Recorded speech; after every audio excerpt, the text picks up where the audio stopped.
Buenas noches, estimados estudiantes. Bienvenidos a una tutoría más de la asignatura de Lengua y Literatura. El día de hoy vamos a revisar acerca de cuáles son las técnicas que me permiten planificar la correcta y adecuada escritura de un texto. Nosotros día a día estamos, ¿no es cierto?, llenos de muchas ideas. Y en realidad, estas ideas no sabemos cómo plasmarlas en una escritura. Para esto vamos a analizar las técnicas que nos van a permitir plasmar una determinada idea en un texto. Cualquier tipo de texto, sea literario o no sea literario. Muy bien, ¿qué nos dice aquí? Nos dice que antes de escribir es necesario planificar la escritura, sentarse frente a la hoja en blanco, a la pantalla en blanco, sin tener una idea previa, un esquema en el que apoyarse, hace que esta tarea sea más ardua, ¿verdad? Así que para planificar proponemos algunas técnicas que nos van a permitir que esta escritura, sin tener esta esquematización, ya no sea una tarea difícil, una tarea, como nos dice aquí, ardua. Muy bien, ¿cuáles son entonces estas técnicas que yo puedo utilizar? En primer lugar, encontramos la lluvia de ideas. En segundo lugar, los organizadores gráficos y después vamos a hablar acerca de las consultas. Muy bien, iniciamos entonces con la primera técnica que es la lluvia de ideas. ¿Qué es una lluvia de ideas en primer lugar? Una lluvia de ideas es un tipo de esquema que a mí me permite representar una determinada información. Este es un proceso muy didáctico y práctico, ¿sí? Yo puedo utilizar mi creatividad y desarrollar así una cierta temática. Tal y como lo indica su nombre, la lluvia de ideas supone el pensar de manera rápida, de una manera espontánea, las ideas, sean conceptos, sean palabras que se puedan relacionar con un tema previamente definido y que me pueda servir a mí para diferentes fines. El proceso de lluvia de ideas es el más utilizado, ya sea en espacios como reuniones laborales, en clases, en debates, etc. Entonces, yo puedo utilizar la lluvia de ideas en un proceso, ya sea de manera individual o también cuando estoy trabajando en grupo, porque de esta manera me permite abarcar todos los pensamientos de los integrantes, ¿sí? Y al ser individual, pues es mucho más dinámico, mucho más didáctico, porque apenas lo que estoy pensando, ¿verdad? Yo lo voy a plasmar, ¿sí? ¿Cuáles son las características que tiene una lluvia de ideas? Una lluvia de ideas cumple las siguientes características. En primer lugar, la noción de lluvia de ideas parte del hecho de ampliar la participación. Obviamente, cuando estamos trabajando en un equipo, ¿no es cierto?, en un grupo. Por lo tanto, el ampliar la participación nos permite democratizar. Todos los presentes en el espacio en el cual está la reunión o el evento, ¿no es cierto?, van a poder participar. Es por eso que se considera que tenemos muchas mentes, obviamente cada una con sus particularidades, y contribuyen mejor a la generación de ideas, posibles proyectos que una sola mente. Ustedes saben que 2, 3, 4, 5 cabezas siempre van a pensar mejor que una sola. La lluvia de ideas entonces comienza con la definición de un tema o quizás también con el establecimiento de un problema, ¿sí?, de un conflicto que estamos nosotros queriendo resolver. Luego de esto invitamos a los miembros o a los que están presentes que propongan ideas, que propongan conceptos, que sean posibles soluciones, formas de actuar respecto a un determinado tema o conflicto planteado. Es por esto que este proceso es estructurado, es incluso un poquito no tan rígido como otras técnicas, pero a mí me permite plantear este tipo de información, ¿sí? Muy bien. Otro de los procesos que caracterizan una lluvia de ideas cuando hablamos del trabajo en equipo es que necesitamos un moderador. Como ya dijimos, la lluvia de ideas se trata de, ¿no es cierto?, abarcar diversos pensamientos. Y ustedes saben que cuando tenemos diferentes perspectivas se puede generar un caos. ¿Cómo evitamos que esto ocurra? Necesariamente vamos a, en este caso, asegurar la presencia de un moderador. El moderador va a ser la figura encargada de escribir todas las ideas en un lugar donde todas las vean, de mantener un ambiente sano, organizado sobre todo, y el moderador tiene que tener una capacidad de liderazgo, tiene que tener la mente abierta y ser muy tolerante para poder escuchar los diferentes pensamientos y perspectivas del grupo. La siguiente característica es que debe de existir un marco temporal definido. La lluvia de ideas debe desarrollarse en un marco temporal de 60 a 90 minutos, ¿sí? En este periodo deben de ser desarrolladas varias actividades. Por ejemplo, en los primeros 10 minutos, el moderador se encarga de la motivación, ¿verdad? Entonces, tiene que motivar a que las personas no se queden calladas, que aporten, ¿no es cierto?, que participen. Después vamos a detener 20 o 30 minutos que van a estar destinados a la generación de ideas. El tiempo que nos reste los podemos utilizar en análisis, en síntesis e incluso en combinación de ideas, si es que hay ideas que sean semejantes, poderlas establecer como una sola. También tenemos un límite de participantes. El grupo de personas que participan en la elaboración de una lluvia de ideas no debe de ser más de 15 personas, ¿sí? De 10 a 15 personas. ¿Por qué? Porque de ser un grupo mayor, más de 15 personas, existe la posibilidad de que se pierdan ideas o de que haya mucha redundancia, ¿sí? De que se repitan ideas. La siguiente característica nos dice objetivo centralizado. Cuando nosotros utilizamos la lluvia de ideas, debemos de asegurarnos que el debate, la discusión que tenemos con nuestros participantes, se centre en una sola pregunta, ¿sí? Por eso es importante una preparación de la actividad, realizar un diseño previo de mi objetivo, de mis intereses, y así la lluvia de ideas será mucho más productiva. Yo tengo que centrarme en una sola temática en el momento de la elaboración de la lluvia de ideas. ¿Por qué? Tenemos varias perspectivas. ¿Qué pasaría si estoy tratando de abordar 2 o 3 temáticas? Esta lluvia de ideas va a ser demasiado infinita, ¿no es cierto? Nunca vamos a terminar. Y recordemos que tenemos un límite de tiempo, un marco temporal definido. Muy bien. Las lluvias de ideas también tienen su propia tipología. ¿Cuáles son estos tipos de lluvia de ideas? En primer lugar, cuando hablamos de lluvia de ideas en cuanto a su tipología, es porque no siempre vamos a emplear una misma lluvia de ideas, ¿no es cierto?, en diferentes temáticas. Cada una tiene sus propias características y se va a emplear en diferentes circunstancias, ¿sí? Entonces, por ejemplo, iniciamos con la lluvia de ideas directa. Esta es la más popular, ¿sí? La que se suele utilizar en muchas ocasiones. Se suele tener en este caso el hecho de definir el tema, discutir, luego pasamos directamente a la construcción de las ideas. Súper sencillo, como aquí nos dice, directo. Se define el tema y se pasa a la construcción de las ideas. Luego tenemos un proceso que es inverso. Esta tipología trata de generar ideas desde un plano opuesto, ¿sí? En la lluvia de ideas inversa se trata de aportar ideas que sean contrarias al asunto que se quiere discutir.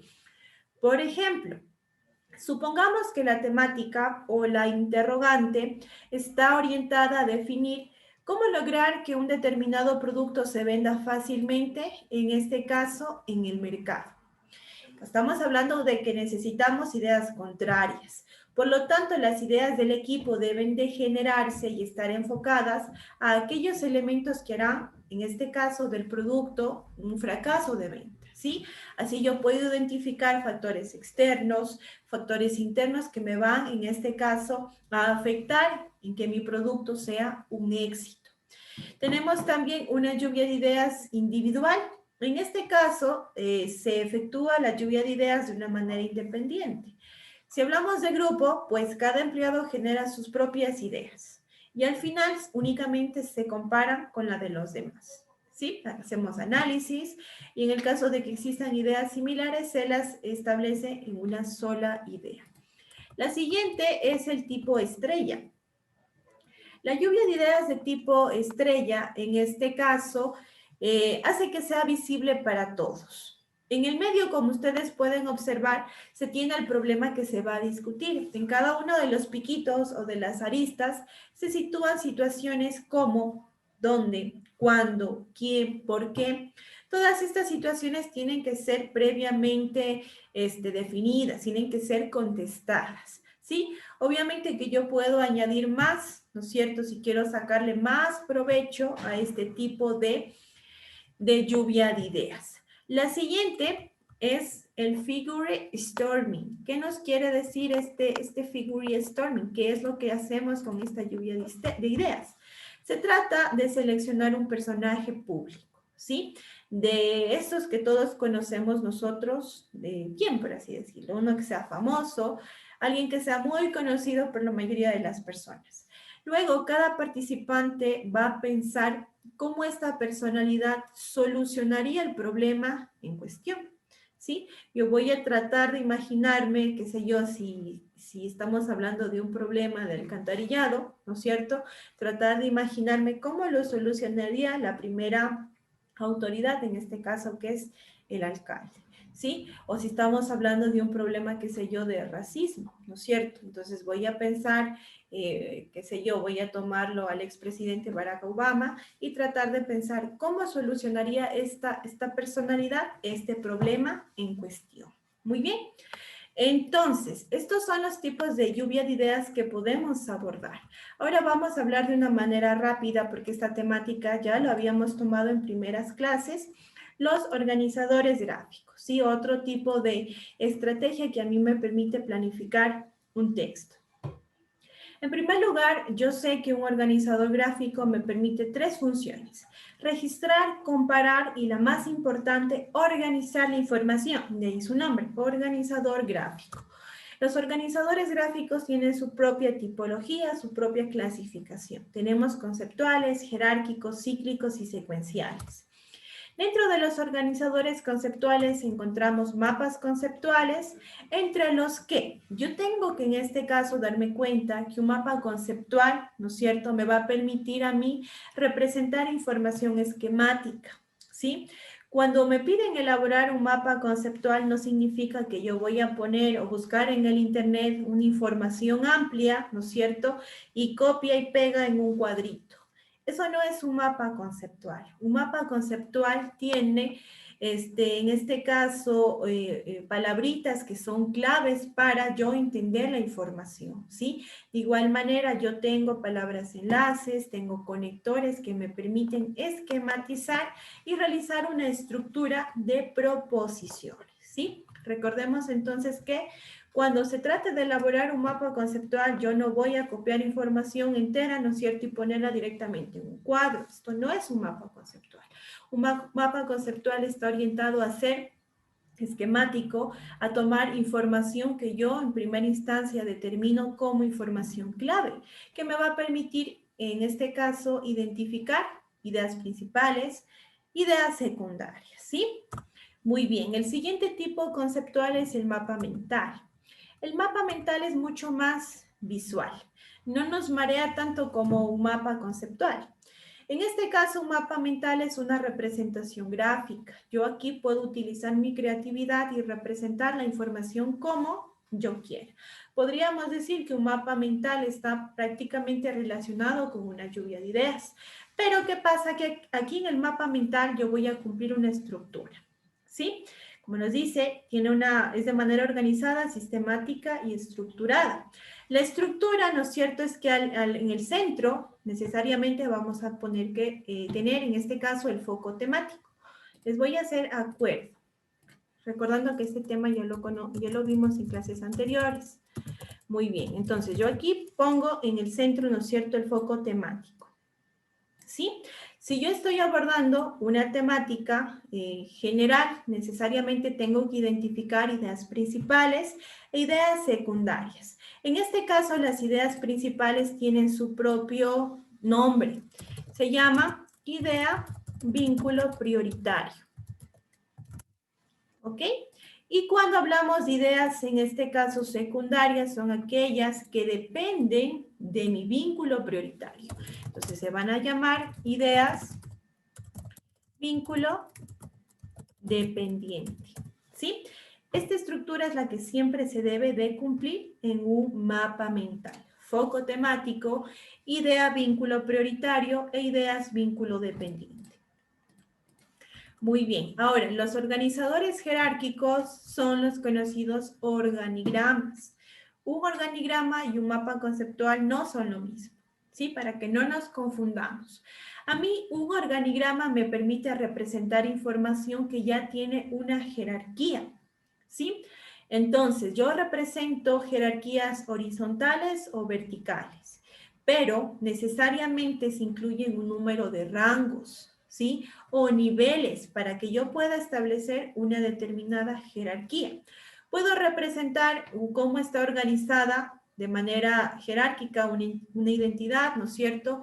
En este caso, una organización, pero también puedo representar información, siempre y cuando esta información se represente o a mí me presente una jerarquía.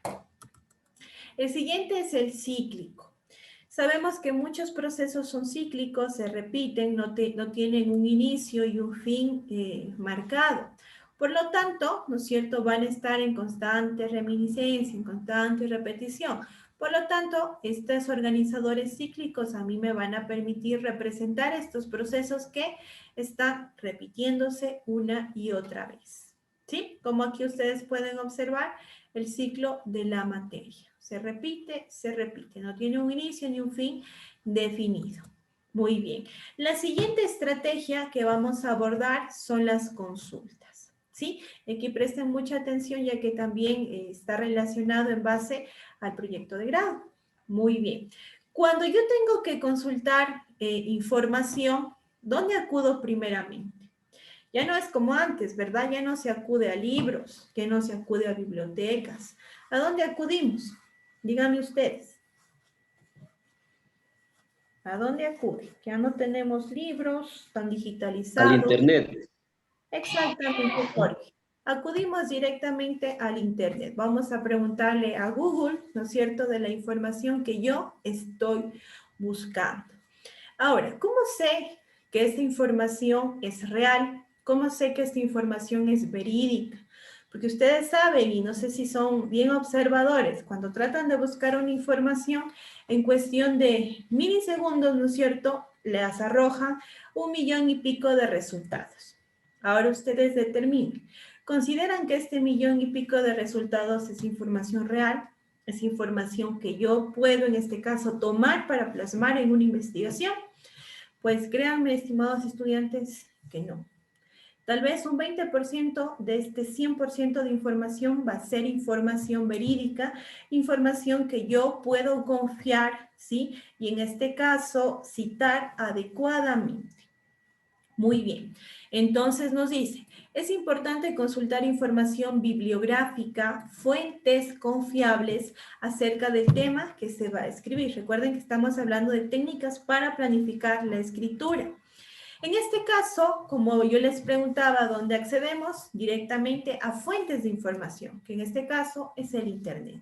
El Internet es una fuente de información. De manera general tenemos una definición y aquí nos dice cualquier tipo de documento que nos permita servir, perdón, que nos pueda servir para una necesidad informativa. Cualquier documento, sea digital o sea impreso, que a mí me permita satisfacer esta necesidad que yo tengo de una determinada información. Muy bien. Les comentaba que no todas las fuentes que tenemos en Internet son confiables. ¿Cuál es la razón? Que la red, ¿no es cierto?, ha permitido masificar esta información. Otorga esta facilidad de cualquier persona publique lo que quiera, lo que desea, cuando lo desea. Por lo tanto, tenemos tanta información que no sabemos si esta información es real, porque todo mundo puede publicarlo, sin necesidad de tener un nivel de educación, sin necesidad de ser un científico, sin necesidad de tener un título. Puede publicar lo que desee, pero ¿cómo sabemos que esa fuente es fidedigna? Yo tengo que fijarme en criterios que me van a permitir saber si las fuentes que accedo a Internet son confiables. A este criterio yo lo denomino uso de recursos. Si me pregunto, ¿a dónde acudo para informarme de algo? Muchas de las veces, incluso revisando sus mismos trabajos, me hace reír solita. ¿Por qué? Porque me doy cuenta que copian de uno de estos recursos que se llama Wikipedia. Escúchenme, por favor. Wikipedia no es una fuente confiable de información. La razón es la siguiente. Hay una parte, no recuerdo si es en la parte derecha o izquierda, que hay la opción de editar información. Entonces, cualquier persona puede ingresar y edita la información que encuentre ahí. Entonces, puede alterar esta información. Esto se llama fuentes de edición colaborativa. Estas fuentes de edición colaborativa nunca van a ser fuentes fidedignas de información porque siempre van a estar en constante cambio. Entonces, cuando se cita esta página de Wikipedia, ¿no es cierto? Yo copio el link, lo cito adecuadamente directamente en Word o puedo utilizar herramientas adicionales como Mendeley, ¿no es cierto? Entonces, ¿qué pasa cuando la persona que lee mi investigación quiere acceder a este recurso? Ha desaparecido. Ya no se abre, me sale error. Es por esta razón, ¿sí? Entonces, ¿cuáles son, en este caso, estos recursos que yo tengo que fijarme para saber que una fuente es confiable? En primer lugar, tenemos la casa editorial, ¿sí? Es importante que cuando yo navegue por estas páginas web me percate que es de una institución académica seria. Yo puedo ingresar a bibliotecas digitales, universidades, a repositorios digitales. Estas son instituciones académicas serias. Que yo ingrese a un blog, ¿sí? Un blog que lo crea cualquier persona, no es una institución académica. Por lo tanto, no ha cumplido el primer requisito que me están solicitando para, en este caso, tener una fuente fiable de información. Recuerden, casa editorial, ay, qué chueca, déjenme mejor coger el de aquí. Casa editorial, necesariamente una institución académica seria. Universidades que tienen sus propios repositorios digitales, bibliotecas digitales de la Flaxo, de la UNESCO. Yo puedo acceder a bibliotecas de la ONU incluso, donde puedo encontrar directamente investigaciones. ¿Sí? También tengo que se debe de encontrar autores. ¿Sí? Cuando un artículo nosotros lo encontramos en la web, porque hay muchas de las veces que buscamos información y nos arrojan de una Word o un PDF. Sí, ¿qué pasa cuando este artículo no tiene nombre, no está firmado, ¿no es cierto? Esto a mí me indica que no hay una persona que sea responsable. Y yo necesito, cuando estoy citando, ¿no es cierto?, tener cuál es el autor. ¿Cuál es la persona que ha elaborado esta investigación? Por lo tanto, necesito tener autores para indicar que existe un responsable, ¿sí? Muchas de las veces también sabe suceder que lo que estamos buscando, siempre que he cumplido la casa editorial y tal vez tenga ahí anónimo, ¿no es cierto? Eso significa que si hay un responsable, nos dice anónimo, yo lo cito directamente como anónimo. Tengo que escribir anónimo. Pero si no hay responsable, díganme ustedes, ¿qué pongo cuando estoy citando y referenciando? ¿No es cierto? En este caso, pues no va a cumplir, no estoy acudiendo a fuente de información fiable. Muy bien. La siguiente clave es la fecha. ¿Sí? El hecho de conocer cuándo se ha elaborado esta investigación me va a permitir valorar y determinar el grado de funcionalidad de la misma información para la escritura de un determinado texto. De igual manera, yo en mi citación necesito mencionar autor, fecha, nombre de la obra, ¿no es cierto? Y casa editorial. Por lo tanto, la fecha es muy importante. Pero suele suceder también que he cumplido con casa editorial, ¿no es cierto? Y he cumplido con autores, pero no tengo fecha, lamentablemente, en mi artículo que he encontrado, ¿sí? ¿Cómo yo voy a escribir? Porque tengo los dos primeros, ¿sí? No significa que no esté cumplido. Yo voy a escribir en la situación, en la citación, la siguiente abreviatura.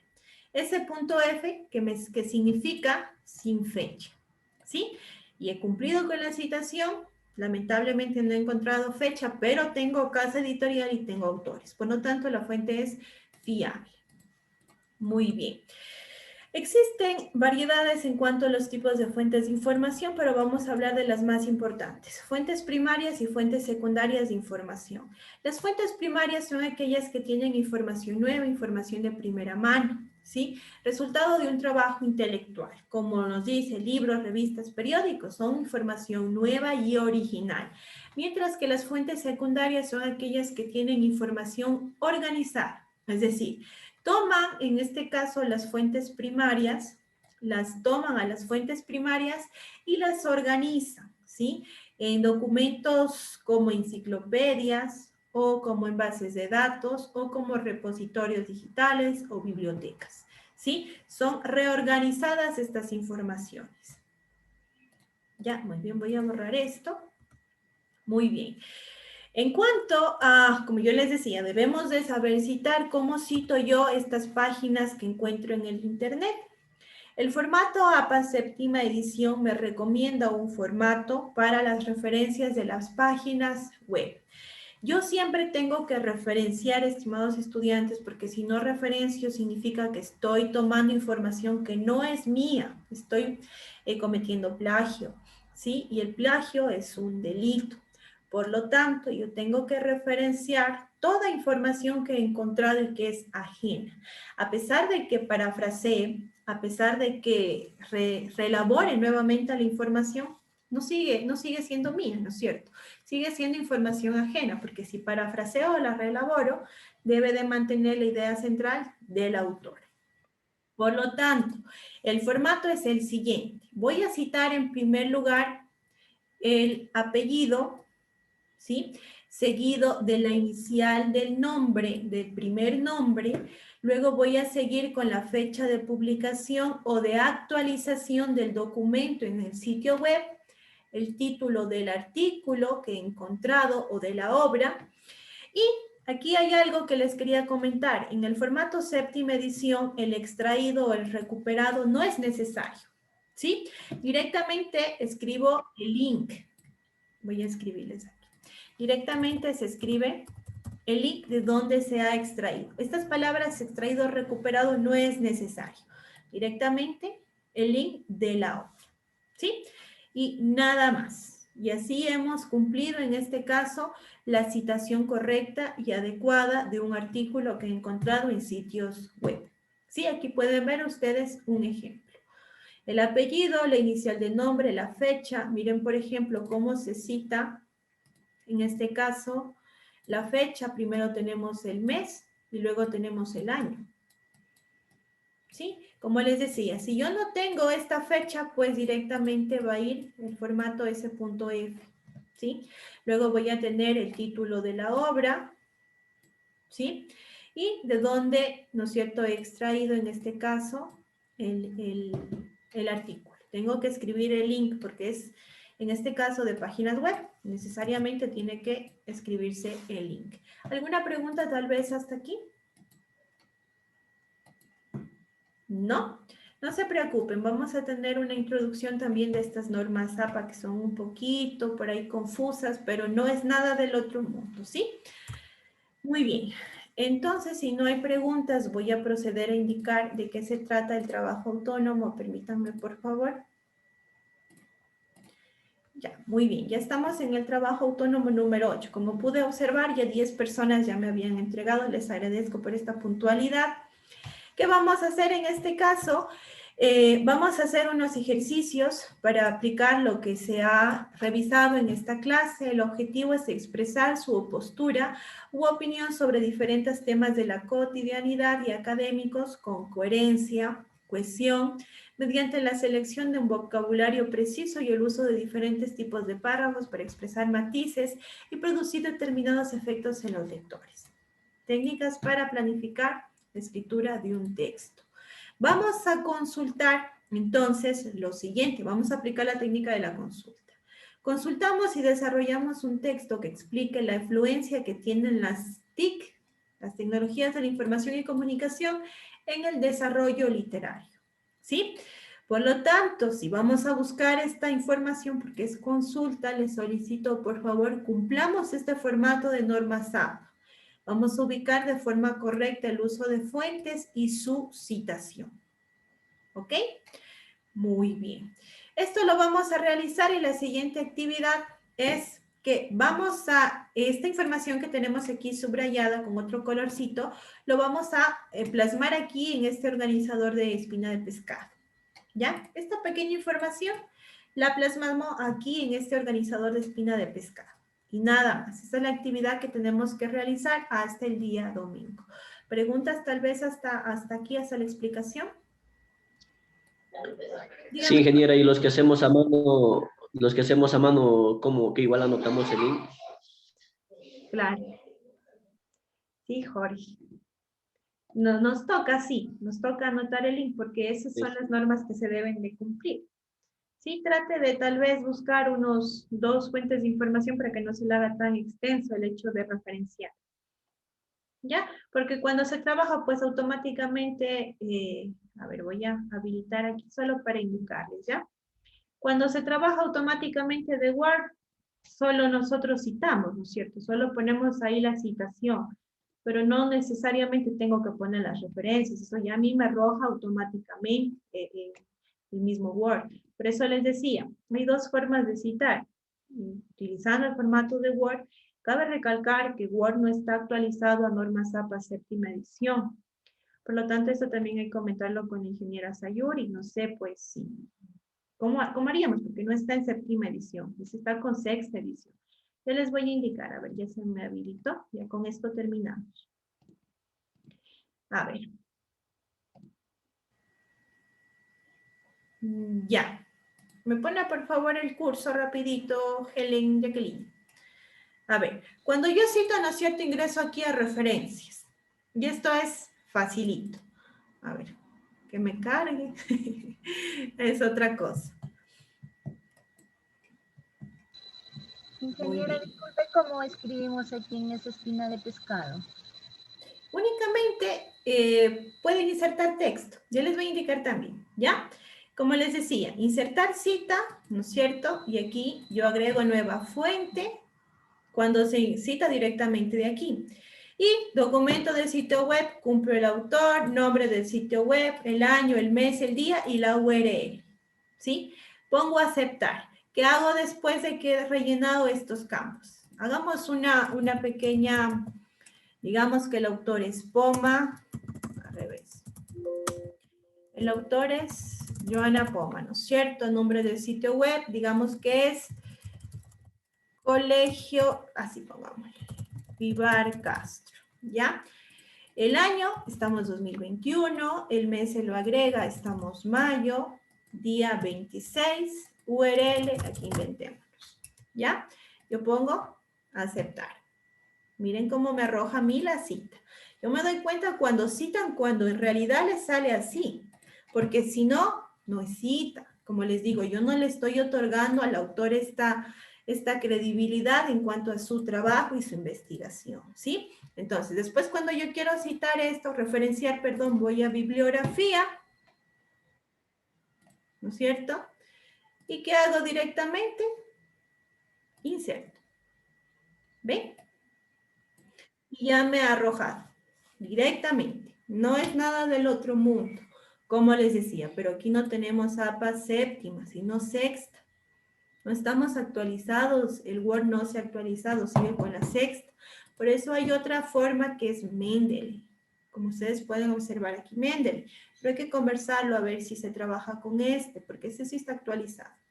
Bueno, pero eso queda para otra ocasión para hablar de esto, ¿sí? Tercero B, ya le pongo, no se preocupe. ¿Alguna pregunta tal vez? Me decían que cómo ingresan aquí. Van directamente a insertar. Ya, vamos a cuadro de texto, ¿sí? Y aquí en el cuadro de texto yo le arreglo el formato, ¿no es cierto? Ajustar, voy a poner transparente para que lo pueda yo mover. Ahí, no me permite, déjenme ver. Voy a hacerlo más chiquito. Ahora sí, formato. Delante del texto, perdón. Ahí sí. Entonces aquí ya puedo escribir la información. ¿Sí? O si desean, pueden hacer ustedes otra espina de pescado como ustedes deseen. Se les haga más fácil. Sí, aquí ingreso yo, por ejemplo, el tema, es el tema, y voy insertando control C, control V, ¿no es cierto? La demás información en cada una de las espinitas. ¿Preguntas tal vez? Ya, Alexia. Tengo que poner a Alexia y a Heli. Ya les anoto. A ver, está en primero y en tercero. Ven. Muy bien, estimados estudiantes. Entonces yo creo que ya nos podemos despedir para que vayan tranquilitos a su otra tutoría. Les agradezco muchísimo su presencia.